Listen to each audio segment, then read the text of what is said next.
যারা মা বাবার সাথে বেয়াদবি করবি মরার আগে আল্লাহ তোরে পঙ্গু বানায় দিবে। এমন অ্যাক্সিডেন্ট করবি রাস্তায় আর হাঁটার শক্তি তোর হবে না। যদি ওস্তাদ শিক্ষকের সাথে বেয়াদবি করো রাস্তায় হাঁটবি, পা ভেঙে যাবে, অ্যাক্সিডেন্ট হয়ে যাবে। মরার আগে যদি পঙ্গু হইয়া বিছানায় কষ্ট পাইয়া মরতে চাও তাহলে সন্তানেরা মা বাবারে কষ্ট দাও, ও ছাত্ররা শিক্ষকের সাথে বেয়াদবি করো।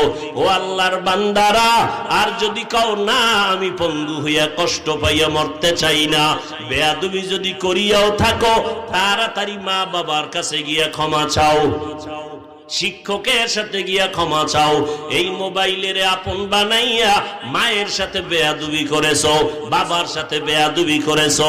এই মোবাইলটারে আপন বানাইয়া শিক্ষকের সাথে বেয়াদবি করেছো, টাকা পয়সা আত্মসাৎ করেছো, চরিত্র নষ্ট করেছো। ও আল্লাহর বান্দারা, হেদায়েতের মালিক আমার আল্লাহ।